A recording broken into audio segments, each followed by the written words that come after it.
할렐루야. 오늘 두 번째 날입니다. 어제 처음 나오신 분들은 오늘 나오시면 조금 피곤하신데 오늘만 잘 이기시면 일주일 동안 우리가 잘 완주할 수 있습니다.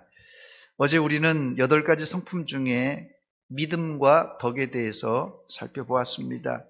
믿음을 성품으로 표현하면 믿음직함, 신뢰라고 말씀드렸고, 덕은 덕스러움, 후덕함, 이렇게 표현할 수 있습니다. 믿음과 이 덕은 우리 신앙의 쌍두마차입니다. 사실 이 믿음과 덕이 8가지 항목을 사실 다 포함하고 있다고 해서 과언이 아닙니다. 그래서 이 믿음과 덕이 가장 기본적인 이 기초석과 같습니다.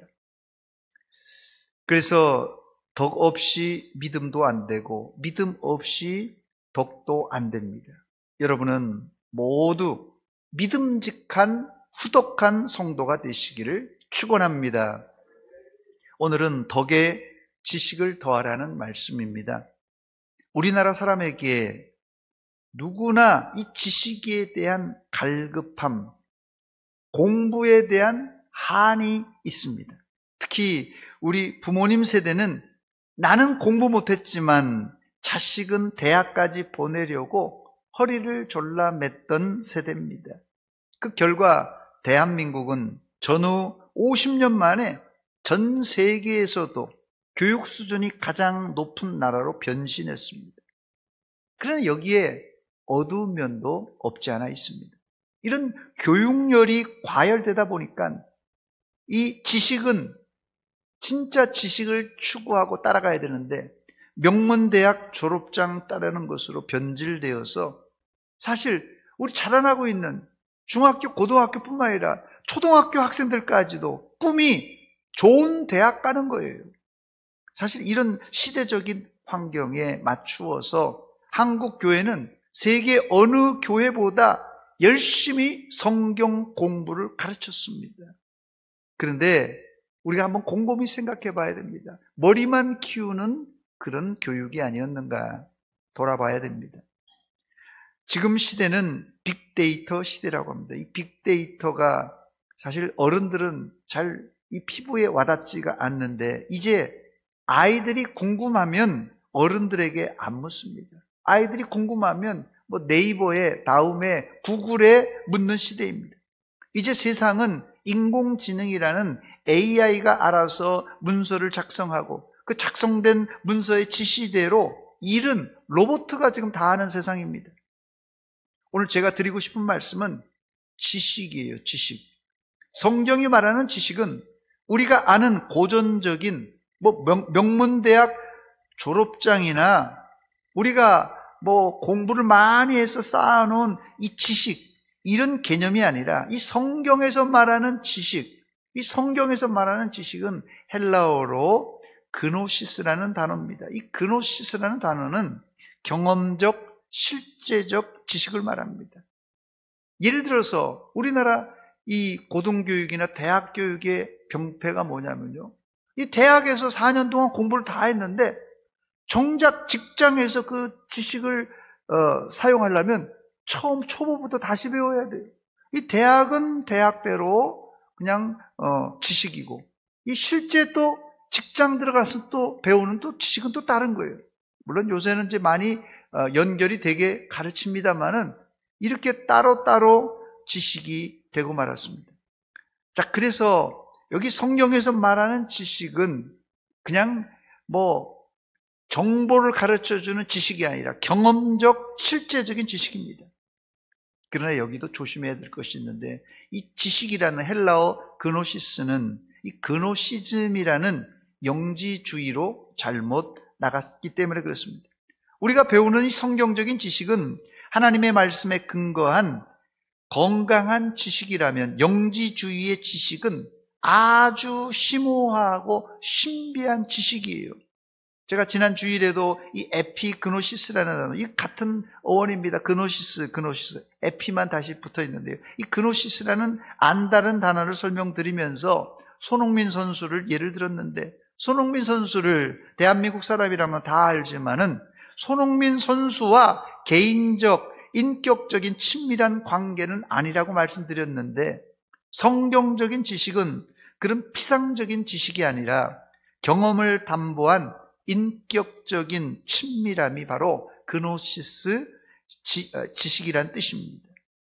영지주의 이단은 초대교회부터 있었던 이단으로 요즘 이단들도 이 영지주의 개념을 다 가지고 있습니다.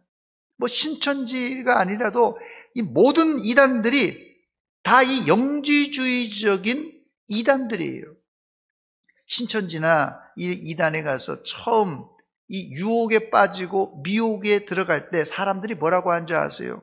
제가 여러 차례 들었어요. 신천지에 빠진 사람들이 이런 얘기를 합니다. 우리가 이 신천지에서 가르칠 때 뭐라고 그러냐면, 신천지에서는 우리가 가르치는 진리는 기성교회에서 듣도 보도 못한 신비한 경험, 신비한 지식이라고 가르칩니다.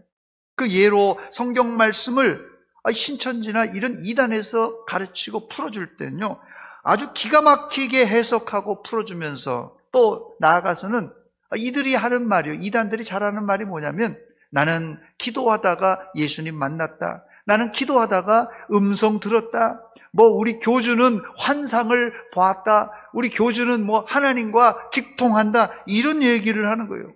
이러니까 와, 그거 신비하구나, 그런 게 있는가? 혹하는 것입니다. 올바른 지식에 서지 못한 사람들은 그런 영적 신비함에 끌려서 결국 이단에 푹 빠지고 마는 것입니다. 이단들이 말하는 지식이란 가짜입니다. 가짜예요. 첫 번째, 그러므로 건강한 성도는 믿음과 덕 위에 올바른 지식을 더해야만 됩니다. 지식은 우리가 가지고 있는 믿음과 덕을 견고하게 해주는 보완적인 역할을 합니다. 그래서 베드로 사도는 베드로후서 3장 18절에 지식이 자라가라고 흩어진 성도들에게 당부했어요. 오직 우리 주 곧 구주 예수 그리스도의 은혜와 그를 아는 지식에서 자라가라. 베드로 사도가 강조하는 지식은 학교에서 배우는 지식도 아니고, 그렇다고 영지주의, 신비주의에서 말하는 그런 지식도 아니라 말씀이신 예수님, 또 그 말씀을 풀어주시는 성령님을 통하여 우리가 하나님을 아는 지식을 얻게 된다는 뜻입니다. 두 번째, 그러므로 온전한 지식이 없으면 믿음과 덕이 바로 세워질 수가 없습니다. 중세 패스트가 창궐할 때 사람들이 전염병으로 죽어가자 교회에서는 병든 자를 위하여 기도하자고 예배당에 모여서 기도했습니다. 그런데 결과는 아주 비참하게 끝났습니다.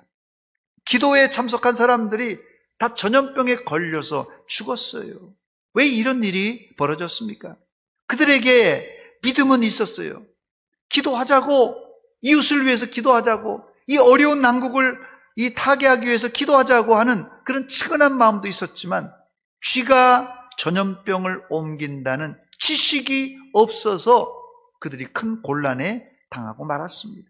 지식이 없으면 믿음과 덕이 온전히 세워질 수가 없습니다.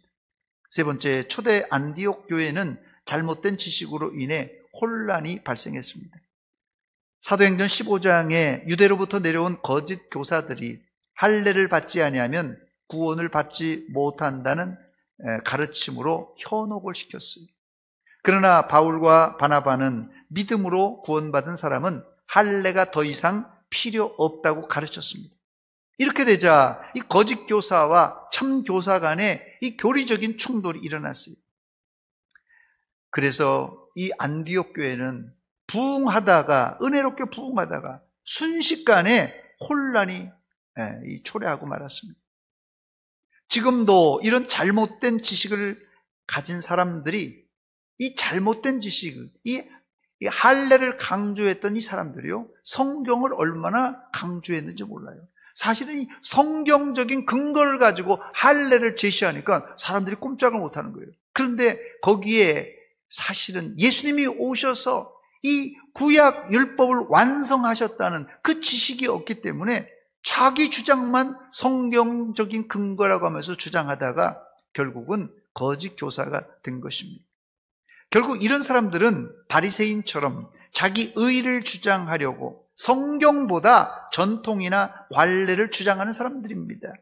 이건 바른 지식이 아닙니다. 네 번째, 예수님은 승천하면서 제자들에게 가르쳐 지키게 하라 말씀하셨습니다. 마태복음 28장 20절입니다. 내가 너희에게 분부한 모든 것을 가르쳐 지키게 하라.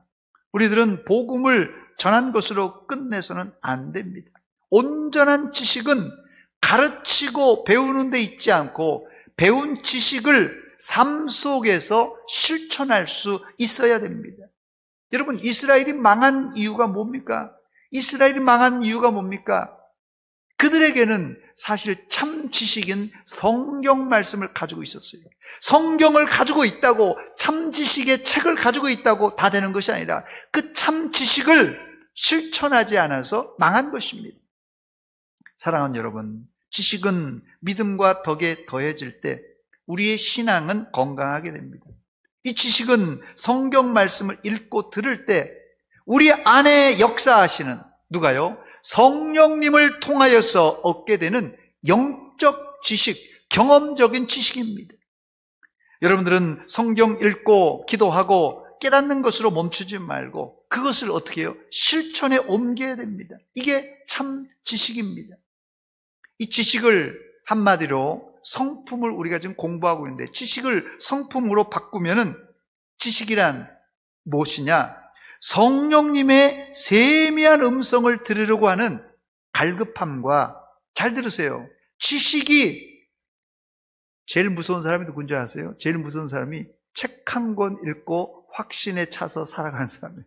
책 한 권 읽고 이거다 주장하는 사람들, 이거 무서운 사람들이에요. 여러분, 그렇게 예수 믿으면 안 됩니다. 참 지식이란 뭐냐? 성령님의 세미한 음성을 들으려고 하는 갈급함과 성령님의 음성에 공감하는, 성령님께서 이렇게 하라 하는데 자기는 그거 하고 싶지 않거든요. 성령님께서 기도하라 그러는데 아이고 내가 피곤해. 성령님께서 봉사하라 그러는데 아니 난 시간 없어. 나 할 일도 많아. 이 참 지식이 뭐냐면요, 성령님께서 우리에게 들려주시는 거예요. 그리고 그것을 우리가 공감하는 능력이, 이게 참 지식입니다. 그렇게 하려면 자기 주장을 내려놓고 말씀을 타고 우리에게 오시는 성령의 세미한 음성에 공감하는 마음을 갖게 되어야 됩니다. 이제까지 성령의 음성을 듣기보다 내가 생각나는 대로, 내가 하고 싶은 대로, 내 주장대로 했던 완악한 마음을 회개하시기 바랍니다. 그래야 우리가 참 지식인 예수 그리스도, 참 지식을 우리에게 풀어주시고 우리에게 지혜를 주시는 성령님의 음성을 순종할 수 있습니다. 이게 바로 참 지식을 닮아가려고 하는 이 지식이 있는 성품입니다. 같이 기도하겠습니다. 우리